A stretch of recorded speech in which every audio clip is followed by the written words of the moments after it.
Hey, hey.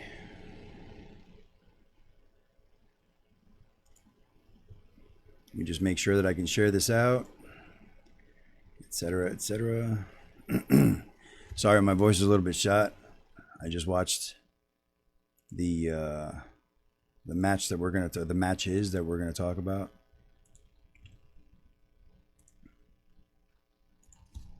Let me just share this out one bit.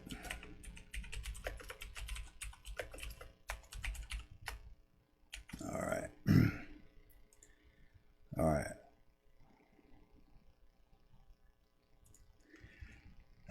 Like I said, sorry about my voice. It's a little shot because I was screaming.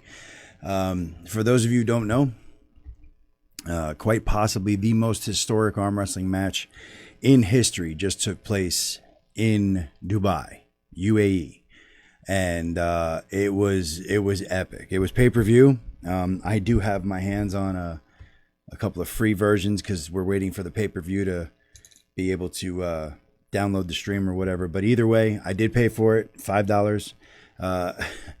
It's one of those things where that $5 is it's, I don't know, it's a luxury that you could just give up no matter how broke you are for the sport that we all love.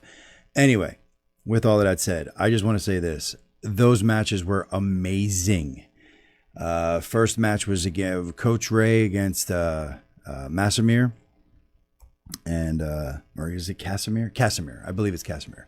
And Casimir is the UAE champion, and oh my goodness! And like I said before we even jump into this, if you haven't seen the matches before, so in case you guys didn't read the title, the definite or the description, there will be spoilers. So last chance. If you haven't seen the matches, tune out now.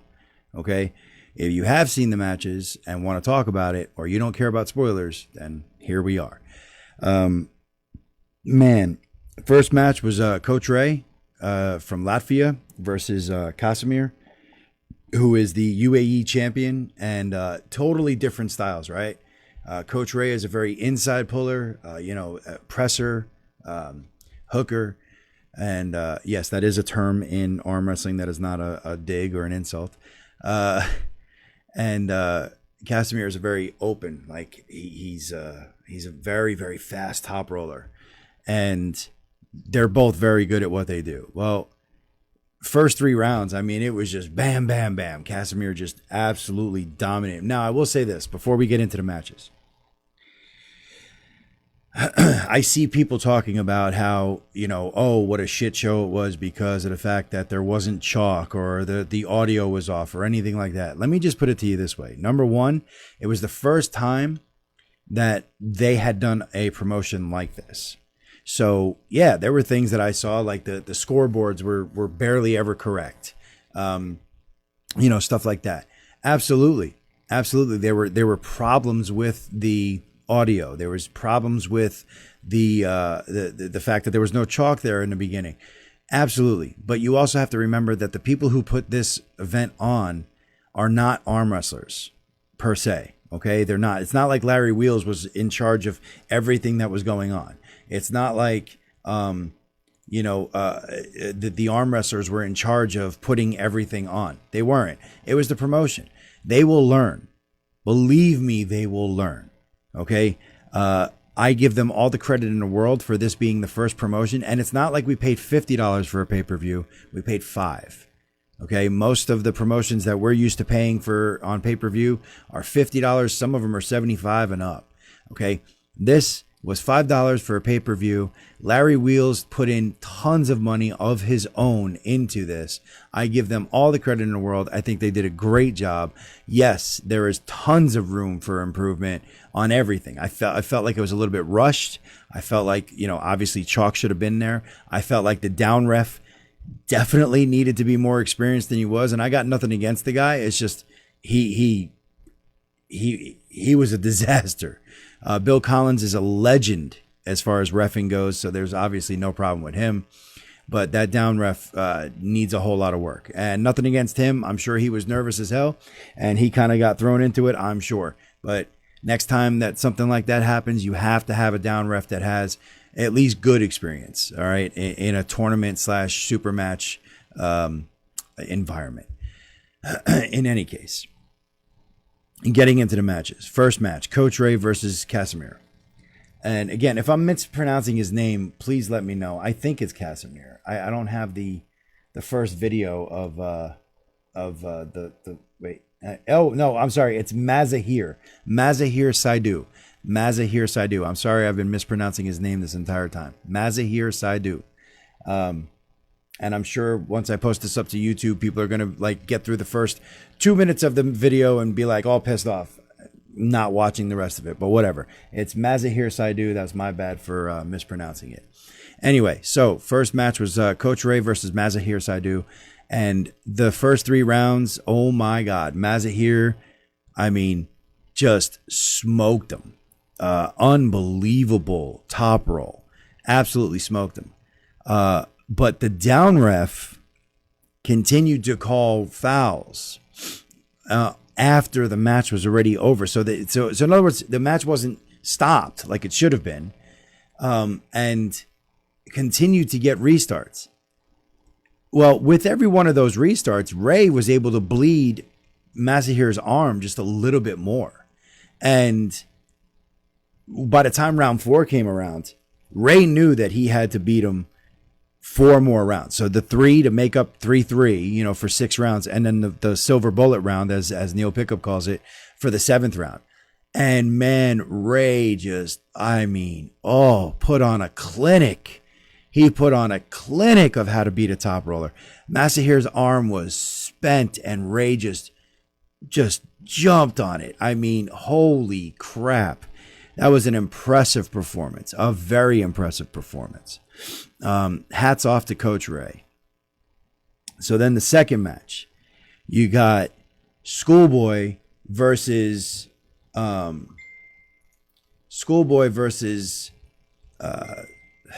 sorry, my phone's going nuts. We got a whole bunch of arm wrestling. SchoolBoy versus none other than Larry Wheels himself. And to be honest with you, I thought that Larry Wheels really did have a chance. It turns out he really did not. Larry Wheels, SchoolBoy was just too technical. He was too fast. He was just too much of an arm wrestler. And, Larry Wheels was opened up. Larry Wheels looked like me on the table. I'm brand new to this, right? I've only been doing it for 4 months. And, I tend to get opened up on the table because, I'm not used to keeping everything tight yet. I know what I need to do. I'm just not able to do it. So I get opened up really hard. And, and that's inexperience and it'll come with time. And, I'll be able to pull it in and tighten it up. But Larry looked like me on the table. He looked very, very, and I'm not saying I can beat Larry Wheels because he's a whole lot stronger than I am. But what I'm getting at is he looked like me, very open. Whereas, SchoolBoy was tight, compact to the pad. It was a clinic.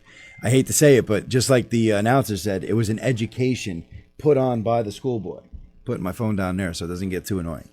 It was amazing to watch, honestly. And then the main event, the reason why I don't have any voice. Now, I had it called 4-2 for Devon Larratt. I had it called 4-2 for Devon Larratt, and I thought it was going to be 4-2 Devon Larratt, but it could have gone either way. Man, was I wrong. Round 1 told the story. As soon as Michael gripped up with Devon, okay, and kind of gave that first pseudo hit where they knew they were going to the straps. Okay, they knew. Gave that first pseudo hit, you could just tell something was wrong. Something was just wrong in Michael's head. Something, I'm not saying that, because I've seen comments that, Michael gave up, Michael wasn't trying. No. Look, maybe you guys don't remember what it's like to be a complete amateur and be completely outclassed at the table. And I'm not saying that Mike's an amateur, but he was completely outclassed today. Okay. But I can tell you from gripping up, like I gripped up with a Puerto Rican champion last night in a practice. And I could tell you from gripping up with the man, I knew I was done. Like I didn't have shit for him. He was going to bury me. And sure in hell, he did. Okay, but I knew it from just gripping up with a man. And I'm an amateur, and I knew that. So, you got somebody with 31 years experience like Mike Todd does, and he grips up with somebody that he has data on in his brain. His hand has data on. They've pulled twice before. Well, twice before in big super matches, but they've pulled several times before. And this dude doesn't feel anything like he did before. Oh, yeah. Something started to mess with Mike's confidence, right? And when he hit in the straps and Devon went on the runner and Devon easily took him down, you can just tell that Mike's confidence started to get shook. Okay, well, he was able to stop that, but can he stop this? And he went into his traditional King's move for the second round, for the restart. And Devon barely even got budged. His riser kind of went like that a little bit, and he got budged about that far. And that was it. And he held him, and there wasn't anything Michael could do. And then Devon put him down. And was calling him weak as he did it, like it was a joke. And was shooting insults across, well, not really insults, but digging at him across the arena. And round two came, actual round two, but the third time that they pulled. And Michael went in for like a super press. I mean, hardcore shoulder press, just rammed into Devon with everything he had. And it was like a wall. Devon literally didn't move, which was possibly the most impressive thing I've ever seen in arm wrestling. I mean, Devon literally just, his integrity was just bam and didn't budge. Look, for you non-arm wrestlers, I know that's going to sound like, wow, yeah, whatever, he's strong. No. For anybody who knows arm wrestling, when a man like Michael Todd, who is known for his press, shoots a press on you, and I mean connects, his shoulder was behind his press, connects with it, and you don't budge the man, that's a strength on a whole new level. That's a strength on a whole new level. And Devon just absolutely destroyed him from there on out. Destroyed him to the point where Michael Todd did not answer the bell didn't even think about answering. He didn't even want to answer the bell for the fifth round. Did. And then didn't for the sixth round. They actually pulled one round left-handed, and Devon dominated him there too. So look, hats off to Michael Todd, because he did turn around and say at the end, Devon did beat the absolute best version of me. The strongest version of me. Holy shit, Devon Larratt. My God. That was a display and I wrote him this in a private message, and I hope he reads it, but probably not. I mean, whatever, but that was the most dominant performance I have seen out of an arm wrestler since his own victory over John Brzenk. I think it was in 2008. It could have been even in 2005 or 2006, where John Brzenk, up until that point, had a 25-year career of never being beat professionally in a super match setting. And Devon Larratt not only beat him, but beat him 6-0. And before anybody gets on my case and says that Brzenk was injured, he was not. Neil Pickup actually proved that he was not, because Neil Pickup was the promoter of that, and he put that rumor to bed. John Brzenk was not injured. He was injured after the match or during the match, but he was not injured before the match. And vice versa, John Brzenk was injured when he took on Alexei Vovoda.